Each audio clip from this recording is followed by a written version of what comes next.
बाबा, मला विठ्ठल कधी भेटणार? आपण पंढरीला का जात नाही?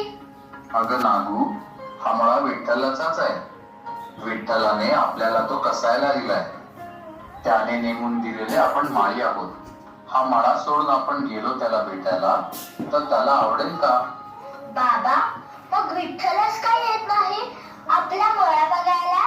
किती हिरवागार झाला बघा त्याचा मळा. कधी येणार बालक मळ्यात? मी त्याला सगळा मळा दाखवी.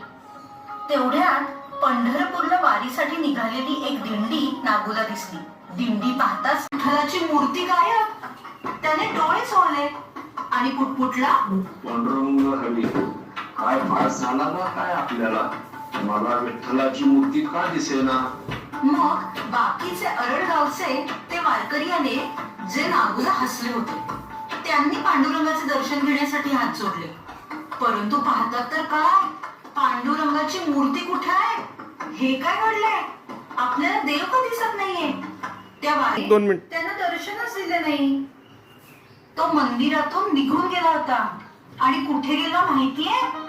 नागूच्या मळ्यात. छोट्या नागूच्या मनात जे विठ्ठलाचे रूप होते त्या रूपात विठ्ठल सावतांच्या मळ्यात प्रकटला होता. साक्षात पंढरीनाथाने बाल विठ्ठलाचे रूप घेतले होते. नागू पंढरपूरच्या रस्त्याकडे डोळे लावून बसलीच होती. विठ्ठलाने नागूला हाक मारली. नागू, आलोय ग